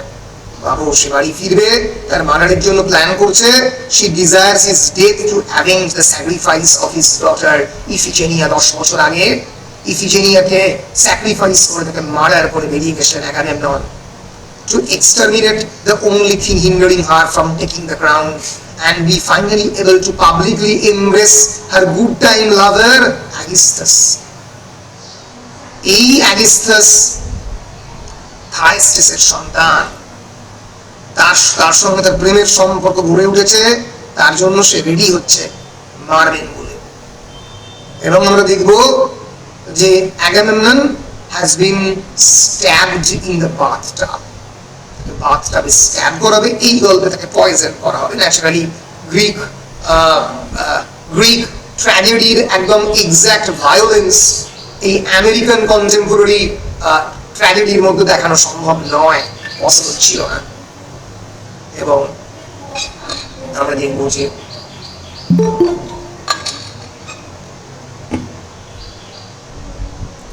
আসছে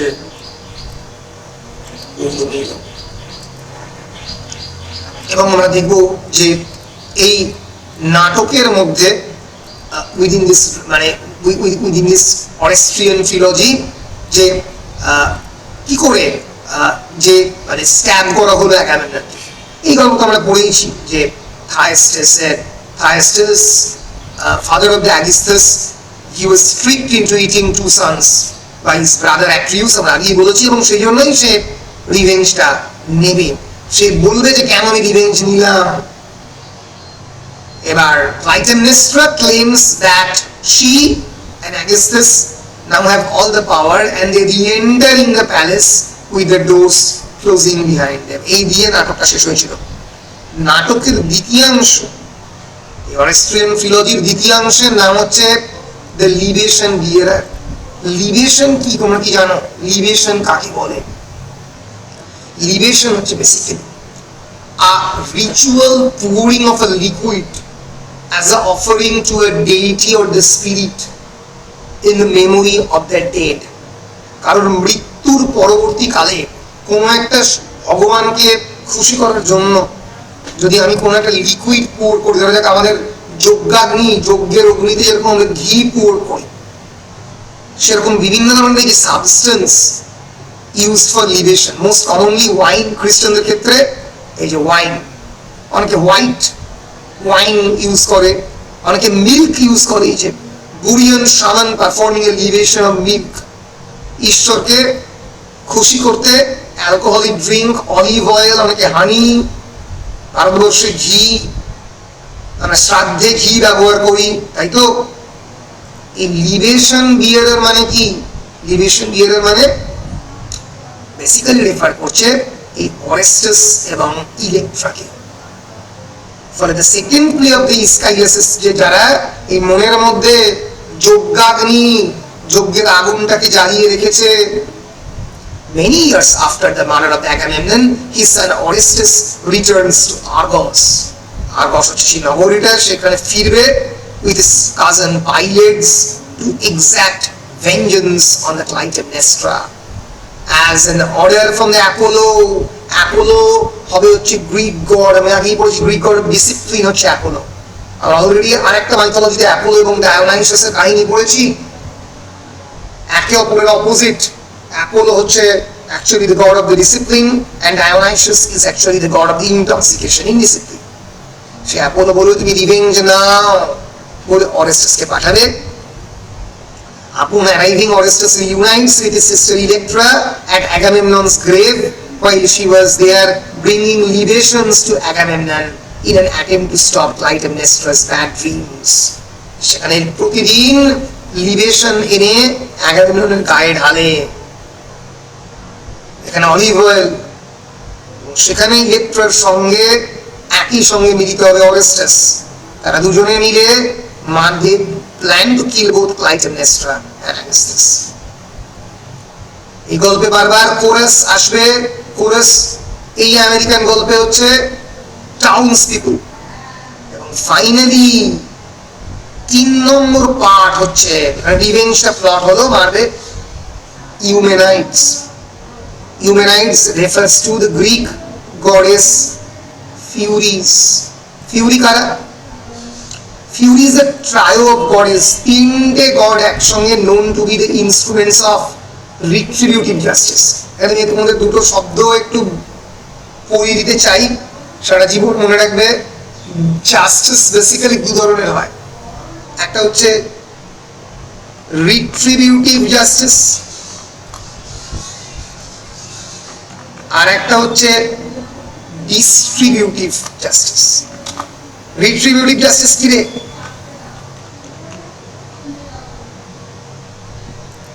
রিট্রিবিউটিভ justice হচ্ছে যে justice পেয়ে তুমি খুব খুশি হলে, এই মানে জাস্টিস বেসড অন রিভেঞ্জ, তাকে বলা হয় রিট্রিবিউটিভ। যে তুমি রিভেঞ্জ নিলে তোমার ভালো লাগলো, এই যে যেটা এখন গোটা পশ্চিমবঙ্গে চলছে, লোকে আনন্দ পাচ্ছে, হাতে হাতে জাস্টিস পাচ্ছে। Retributive justice is a theory of criminal justice holding that wrongdoers deserve punishment that is strictly proportional to the severity of their offenses. যা দোষ করেছো একই পরিমাণে শাস্তি পাবে, সঙ্গে সঙ্গে পাবে। কেউ রেপ করলো, তাকে সঙ্গে সঙ্গে মার্ডার করে দাও। কেউ ক্রাইম করলো, তাকে উড়িয়ে দাও। এটাকে বলে রিট্রিবিউটিভ জাস্টিস। এই রিট্রিবিউটিভ জাস্টিসের দেবতা হচ্ছে এই ফিউরিজ, যাদেরকে এরিনিয়াস বলা হয়, যাদেরকে হিউম্যানাইটস বলা হয়। যাই ফিউরি তারাই এরিনিয়াস, তারাই হিউম্যানাইটস। আরেক ধরনের জাস্টিস যে সিস্টেমে অ্যাকচুয়ালি আমরা বিশ্বাস করি, ভারতবর্ষে যে সিস্টেম চলে, তাকে বলা হয় ডিস্ট্রিবিউটিভ জাস্টিস। ন্যায় বিচার, 10 বছর ধরে মামলা চলবে কোর্টে, সত্যি তুমি খুন করেছো কিনা সেটা দেখা হবে। তোমাকে যিনি জাজ তিনি শাস্তি দিতেও পারেন, আবার তুমি বেঁচেও যেতে পারো। বাঁচ গয়া, তুমি ধরে বেঁচেই গেলে। এই যে সিস্টেমটা, তাকে বলা হয় হচ্ছে distributive justice. is a socially just allocation of the resources, opportunities and burden across society. এবার মানে অনেক ভেবে চিন্তে বিভিন্ন আইন দেখে, রেগুলেশন দেখে শাস্তি দেবেন, জাজ দেবেন। এইসবে বিশ্বাস করতো না হিউম্যানাইটসরা। They are the chthonic goddess of vengeance in the ancient Greek religion এবং মাইথোলজি। তারা ফিউরি বলে তারা নিজেদেরকে দাবি করবে, তারা কিন্তু রিপ্রেজেন্ট করবে কাকে? রিপ্রেজেন্ট করবে ক্লাইটেমনেস্ট্রাকে। ক্লাইটেমনেস্ট্রা তো একজন মা, একটা মায়ের তো মৃত্যু ঘটবে হাজারো। ক্লাইটেমনেস্ট্রা তো জন্ম দিয়েছে ইলেকট্রাকে, ক্লাইটেমনেস্ট্রা তো জন্ম দিয়েছে অরেস্টাসকে বা অরিনকে, অরিন বা ল্যাভিনিয়া ম্যাননকে তো জন্ম দিয়েছে ক্রিশ্চিয়ান ম্যানন। তো সেই এই যে মায়ের দুঃখ, তুমি একটা মাকে খুন করলে, তার যে গিলটা সেটা কোথায় যাবে? তো এই যে এরিনিয়াস বা হিউম্যানাইটসরা সেই মায়ের যন্ত্রণা, সেই মায়ের গিল্ট তাড়া করে বেড়াবে কেমন করে? তাদের প্রতিটা ড্রপ অফ ব্লাড সেই আর্থে পড়ার পরে তৈরি, মানে এটা পুরোনো মাইথোলজি যে অ্যাকর্ডিং টু দ্য হেসিওডস থিওগনি, এরিনিয়াসদের জন্ম হয় কি করে? যে when along with the giants and the valley they emerged from the drops of the blood which fell in the earth, গাইয়াতে পড়ে জন্ম নেয় এই ভগবানগুলোর, যারা যারা মায়েদের দুঃখ কষ্ট যন্ত্রণার প্রতিশোধ নেয়। ফলে একদিকে অ্যাপোলো রিপ্রেজেন্ট করছে বাবাদের রিভেঞ্জের কাহিনী, অ্যাগামেমননের রিভেঞ্জের কাহিনী, আর অন্যদিকে যে ক্রিশ্চিয়ান ম্যানন যাকে মেরে ফেললো অরিন ম্যানন এবং ল্যাভিনিয়া ম্যানন, তার কাহিনীকে, তার যে ইনার গিল্ট, সেই গিল্টের যে রিভেঞ্জ, সেটা হচ্ছে হিউম্যানাইটসরা নেবে। হিউম্যানাইটস মানেই হচ্ছে এরিনিয়াস, হিউম্যানাইটস মানেই হচ্ছে chthonic goddess of vengeance, of motherly vengeance in the Greek religion and mythology. যাই ফিউরিজ, তাই এরিনিয়াস, তাই হিউম্যানাইটস। মনে থাকবে? এবং এই গল্প শেষ হবে একটা অদ্ভুত কোর্ট অফ জাস্টিসের মধ্যে দিয়ে, যেখানে আমরা দেখবো যে একটা সত্যি মানে অরেস্টাসকে একটা কোর্ট অফ জাস্টিস বা ন্যায় বিচারালয়ে সে যাবে, এবং অরেস্টাস প্লিডস টু দ্য গডেস অ্যাথেনা যে আমাকে বাঁচাও। এবং অ্যাথেনা হচ্ছে Greek god associated with wisdom, welfare and handicraft. আমরা জানি এই যে Eumenides, the Furies, they relentlessly pursue Orestes for the killing of his mother. Through the intervention of Apollo, Orestes is able to escape them from a brief moment. কোনোভাবে বাঁচতে পারলো, তাও ছাড়ছে না এই Eumenidesরা, তারা জাস্টিস নেবেই। এবার কোনোভাবে এই অ্যাথেনার হেল্প নেওয়ার ফলে অ্যাথেন্স একটা ট্রায়াল হবে, ট্রায়াল মানে কোর্ট অফ জাস্টিসের মধ্যে ট্রায়াল হবে, সেখানে অরেস্টাস সত্যি কোনো দোষ করেছে কিনা বিচার হবে। And this trial is made up of group of 12 Athenian citizen group, আমরা যেটা জুরি বলি এখনকার দিনে, এই জাস্টিস সিস্টেমের সমাজের বিভিন্ন জায়গা থেকে নিয়ে আসা যে যারা ভালো মানুষ যাদেরকে জুরিতে আনা হয়। জুরি মানে কিন্তু জাজ নয়, জুরি আলাদা, জুরি ভারতবর্ষের জুরি সিস্টেমে চলে না, আমেরিকাতে জুরি সিস্টেম চলে।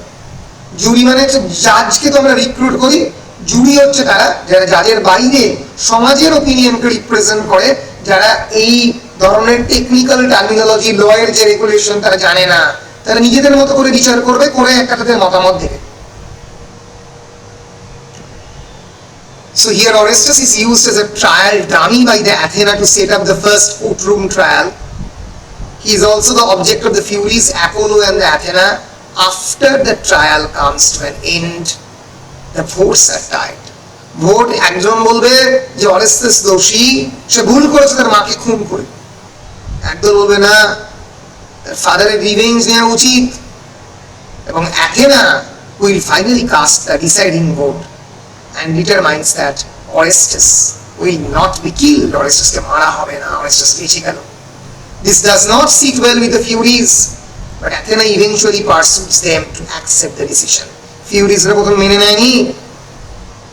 Instead of violently retaliating against the wrongdoer, বললো যে তুমি এভাবে খুনের পর can murder be washed with murder, can blood be washed with blood, রক্ত কি রক্ত দিয়ে ধোয়া যায়, খুন দিয়ে কি আবার খুন ধোয়া যায়? এই যে হাউস অফ অ্যাট্রিউস এর একের পর এক খুন, প্রথমে থাইস্টাসকে খুন করলো, ওদিকে অ্যাগামেমনন থাইস্টাসের সন্তানদের খুন করলো, থাইস্টাস তার আরেকটা সন্তান অ্যাগিস্থাসকে তৈরি করলো অ্যাগামেমননকে মারার জন্য, অ্যাগামেমননকে মারলো অ্যাগিস্থাস এবং ক্লাইটেমনেস্ট্রা, আবার ক্লাইটেমনেস্ট্রাকে মেরে ফেললো তারই সন্তান অরিন, এই গল্পে অরেস্টাস এবং ইলেকট্রা। বলে কতদিন চলবে এই গল্প, শেষ কর, এই রিভেঞ্জের গল্প শেষ করো হে। So she then changes their names from the Furies to the Eumenides. Eumenides মানে কিন্তু ফিউরি নয়, মানে যাহাই Eumenides তারাই Furies, কিন্তু নামটাকে তারা চেঞ্জ করে Eumenides করে। Eumenides মানে হচ্ছে the gracious one, যারা ক্ষমা করে দেয়, যারা ছেড়ে দেয়। এইভাবে ফিউরিজরা ইউমেনাইডসে ট্রান্সফর্ম হলো।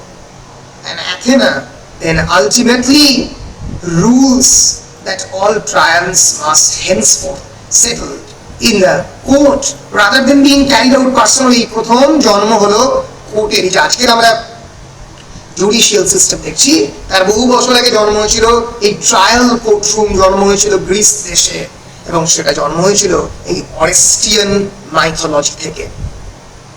পরিষ্কার যে একজনকে অপরকে খুন করা, মার্ডার করা, তাকে তোমাকে ডিফেন্ড করতে হবে, তুমি কেন করেছো, তার আর্গুমেন্ট দিতে হবে, তার জন্য রেগুলেশন ল আছে। তার জন্ম হয় এই অরেস্ট্রিয়ান মাইথোলজি থেকে। তার এই তিনটে ভাগে ইসকাইলাসের অরেস্ট্রিয়ান মাইথোলজি লেখা হয়েছে, তিনটে নাটক। অ্যাগামেমনন, দ্য লিবেশন বিয়ারার্স, লিবেশন মানে হচ্ছে লিকুইডটা, যেটা দিয়ে the pouring of the liquid, যেটা দিয়ে কারুর মানে কাউকে শান্ত করা হয়, in the memory of the dead, libation বলে। আমাদের যেরকম ঘি, ওদের অলিভ ওয়াইন। আর ইউমেনাইডস মানে হচ্ছে Furies, how Furies transform into the gracious ones. এই দিয়ে অরেস্ট্রিয়াসের গল্প শেষ হচ্ছে। বুঝতে পেরেছো? এইটাই আমার একটা ক্লাসে লাগলো তোমাদেরকে বোঝাতে, যে কেমন করে এই গ্রিক মাইথোলজির Agamemnon, Ezra Mannon, Clytemnestra, Christine Mannon, Electra, Lavinia Mannon, Orestes, Orin Mannon, Aegisthus Adam ব্র্যান্ডে পরিণত হয়েছে, এবং এই ফিউরিরা কেমন করে সাইকোলজিক্যাল গিল্টে পরিণত হয়েছে, তাই নিয়ে আমাদের গল্প মর্নিং বিকামস ইলেকট্রা। পরিষ্কার না পরিষ্কার নয় রে? সবার পরিষ্কার?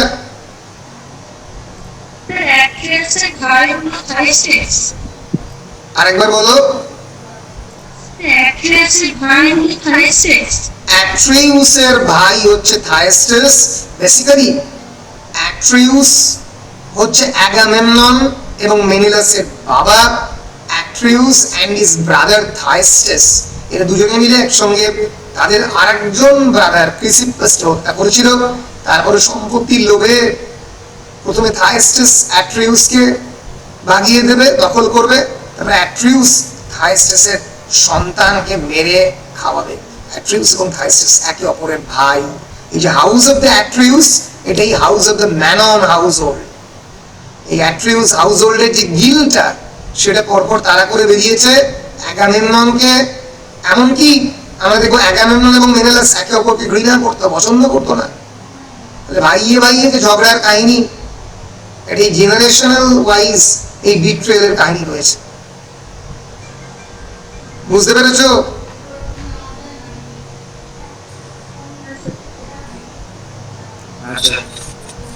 সবারই ক্লিয়ার হয়েছে মোটামুটি? এই রূপসা ক্লিয়ার? নীল বুঝতে পেরেছিস?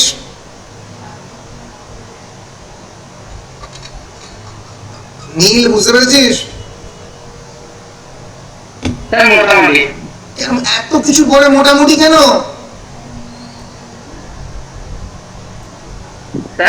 গ্রিক গল্পটা তো অনেক বড় হবেই। এই গল্পটাকে গোটা ড্রামা জুড়ে ইউজ করবে অনিল। এই গল্পের দুটো গল্পই মনে রাখতে হবে, কারণ পরীক্ষায় যখন প্রশ্নটা পড়বে, এই প্রশ্নটা পড়ার হাই চান্স। এই যে প্রশ্ন উত্তরের একটা তালিকা করেছি, 10 নম্বরের প্রশ্ন যখন পড়বে, analyse the influence of Aeschylus's Oresteia on O'Neill's trilogy. বা যদি কোয়েশ্চেন করে how O'Neill retells the mythology of the Aeschylean trilogy of the Orestes, তখন তোমায় কিন্তু এই গল্পটা বলে তোমাকে গল্পটা বলতে হবে যে কি করে অরেস্টাইয়ার চরিত্রটাকে অরিনের চরিত্রটা ইনফ্লুয়েন্স হচ্ছে অরেস্টিয়ান ট্রিলজির অরেস্টাসের চরিত্রের মধ্যে দিয়ে। অ্যাডাম ব্র্যান্ডের চরিত্রটা ইনফ্লুয়েন্স হচ্ছে অ্যাগিস্টাসের চরিত্রের মধ্যে দিয়ে। ল্যাভিনিয়া ম্যাননের চরিত্রটা ইনফ্লুয়েন্স হচ্ছে ইলেকট্রার চরিত্র দিয়ে। এর ফলে তোমাকে দুটো গল্পই খানিকটা মনে রাখতে হবে। এই যে ইসকাইলাসের ট্রিলজির যে 3টে পার্ট, অ্যাগামেমননে কি করছে? The husband returns and the wife kills him. হোমকামিংটাই হচ্ছে Ezra returns and Christine poisons him. Christine Mannon ক্লাইটেমনেস্টার চরিত্রে লিবেশন বিয়ারার্সে কি হচ্ছে? The son and the daughter. দুটো সান এন্ড ডটার কে? একটা হচ্ছে ইলেকট্রা আর একটা হচ্ছে অরেস্টাস। তারা অ্যাভেঞ্জ দেয়ার ফাদার, তাদের ফাদারের অ্যাভেঞ্জ নিচ্ছে। এই গল্পেও হান্টেডে কি হচ্ছে? হান্টেডে ল্যাভিনিয়া এবং Orin avenge Ezra by killing Adam Brand. Adam ব্র্যান্ডকে মেরে দিচ্ছে তারা হান্টেড গল্পে। হান্টেড নাটকটা 3টে নাটক, এটাও 3টে ট্রিলজির নাটক, এটাও 3টে ট্রিলজির নাটক। ইউমেনাইটস গল্পে অরেস্টাস ইজ পারসুড, অরেস্টাসকে ধাওয়া করে বেড়াচ্ছে ইউমেনাইটস। তাকে ultimately he will be tried, trial কোর্টে তাকে ট্রায়াল দেওয়া হবে এবং রিলিজ। হন্টেড গল্পে অরিন অ্যান্ড ল্যাভিনিয়ার হন্টেড। অরিন এই গল্পে মারা যাবে, অরিন ডাইস। এই গল্প এটি একটা দিকে ডিফারেন্ট, যে হন্টেডে আমরা দেখবো অরেস্টাস যেরকম বেঁচে বেরিয়ে যাবে, এখানে কিন্তু মর্নিং বিকামস ইলেকট্রা। এই গল্প সমস্ত এই ট্র্যাজেডিতে সমস্ত চরিত্র মারা যাবে। ক্রিস্টিনকে পয়জন প্রোগ্রাম মারবে, অ্যাডাম ব্র্যান্ড মারা যাবে, তার বাবাকে ইজরা ম্যাননকে তো আগেই মেরে দিয়েছে। একমাত্র বেঁচে থাকবে ল্যাভিনিয়া। ল্যাভিনিয়া নিজেকে এনটোম করবে, নিজেকে নিজে মারবে। এই অ্যাগামেমনন লাস্টে তো মারা যাবে না, কিন্তু কেন মারা যাবে না সেটা পরে বলছি। কিন্তু এইভাবে গ্রিক মাইথোলজিকে রিটেল করেছে এই মাইথোলজি, এই আমেরিকান স্টোরিটা। এইটা বুঝতে হবে, বুঝতে পেরেছো? এনটোম করা মানে মারা যাওয়া নয়, এনটোম করা মানে নিজেকে কি করে সরিয়ে নেবে একেবারে দুঃখের মধ্যে, বন্দি করবে। ঠিক ম্যানন হাউসের মধ্যে সেটাই তার টুম হয়ে যাবে। এই যে মানে একটা ডিভাইন গ্রিক মাইথোলজির গল্প কেমন করে একটা আমেরিকান সিভিল ওয়ারের কনটেক্সটে একটা সাইকোলজিক্যাল গল্পে পরিণত হয়েছে, সেইটা এখানে দেখানো হয়েছে। বুঝতে পেরেছিস? যদি আমরা এটা দেখি, এই যে অ্যাগামেমনন এবং ইফিজেনিয়া, এখানে father sacrifices the daughter for the war. ইফিজেনিয়াকে স্যাক্রিফাইস করে যুদ্ধ শুরু করেছিল অ্যাগামেমনন। আর অন্যদিকে ক্লাইটেমনেস্ট্রা এবং ইফিজেনিয়াতে এই যে mother's grief becomes hatred for the husband. ইফিজেনিয়াকে মেরেছে বলে ক্লাইটেমনেস্ট্রা ডিসাইড করলো অ্যাগামেমননকে মারবো। আর অন্যদিকে Clytemnestra Agamemnon, their marriage becomes revenge after sacrifice and betrayal. এই তাদের ম্যারেজটা একটা রিভেঞ্জে পরিণত হলো। আবার ইলেকট্রা অ্যাগামেমননে আমরা দেখলাম daughter remains loyal to the father, ঠিক আছে, ফর দ্য মার্ডার ফাদার। আর আবার ইলেকট্রা ক্লাইটেমনেস্ট্রা গল্পেতে আমরা দেখলাম daughter hates mother as father's murderer, তাই তো? ইলেকট্রা অরেস্টাস গল্পে আমরা দেখলাম sister urges the brother toward revenge. আবার অরেস্টাস ক্লাইটেমনেস্ট্রা গল্পে আমরা দেখলাম the son kills mother and is spiritually polluted. আবার অরেস্টাস অ্যাগামেমনন গল্পে আমরা দেখলাম the son having his father but inherits the guilt of killing the mother. আবার ক্রিসোথেমিস আর ফ্যামিলির গল্পে দেখলাম যে the daughter tries to survive rather than revolt। একমাত্র ক্রিসোথেমিসই এই গল্পে বেঁচে থাকবে। ওই জন্য অনেকে বলে যে এই গল্পে মানে ইলেকট্রা আর ক্রিসোথেমিসের একটা কম্বিনেশন তৈরি করা হয়েছে ল্যাভিনিয়া ম্যানন ক্যারেক্টারের মধ্যে।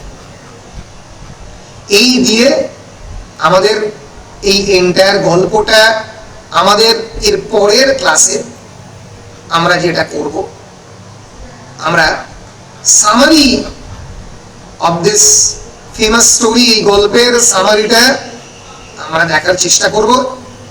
3টে নাটক রয়েছে, 3টে নাটককে 3 দিন, এক দিন এক একটা নাটক চেষ্টা করতেই হবে, বা 3টে নাটককে 1-2 দিনে পড়ার আমরা চেষ্টা করব। এই যেখান থেকে আমাদের সামারি শুরু, মোটামুটি 21 নম্বর পাতা স্টাডি মেটেরিয়ালের। যদি তোমার ইগনুর স্টাডি মেটেরিয়ালটা দেখো, দেখো স্টাডি মেটেরিয়ালগুলো দিয়েছি, আমারটাও দিয়ে দেবো। যদি ইগনুর স্টাডি মেটেরিয়ালটা দেখো, ওখানে একটু শর্ট করে দেওয়া আছে, তাই দেখো। দাঁড়াও, এই যে এখানে এই যে হোমকামিং এর স্টাডি, এই অ্যাক্ট 1, অ্যাক্ট 2, অ্যাক্ট 3, অ্যাক্ট 4, তারপরে হান্টেড, আর এটা হচ্ছে অ্যাক্ট 3 হান্টেড চলছে, অ্যাক্ট 5 হন্টেড, ঠিক আছে। এই ইগনুর স্টাডি ম্যাটেরিয়ালটা আমার স্টাডি ম্যাটেরিয়ালটা মিলিয়ে আমরা অল্প অল্প করে পড়ার চেষ্টা করব, হ্যাঁ, করে পরের ক্লাসে আমরা দেখি দুটো ক্লাসের মধ্যে, আমরা সামনের দুটো ক্লাসের মধ্যে এই মর্নিং বিকামস ইলেকট্রাটা শেষ করার চেষ্টা করবো। আমি স্পার্ক নোটেরও একটা দিয়েছি তোমাদের, হ্যাঁ। তো এই বুঝতে পারিয়াছ পণ্ডিত প্রবরেরা? বেশ, ঠিক আছে, তাহলে আজকের ক্লাস আমরা এখানে শেষ করছি। আমাদের 1 ঘন্টা প্রায় 24 মিনিটের ক্লাস হয়ে গেছে। কালকে একই সময় আমরা অ্যাপিয়ার করবো এবং আমরা নাটকটাকে এগিয়ে নিয়ে যাবো, তাড়াতাড়ি শেষ করার চেষ্টা করবো। ধন্যবাদ।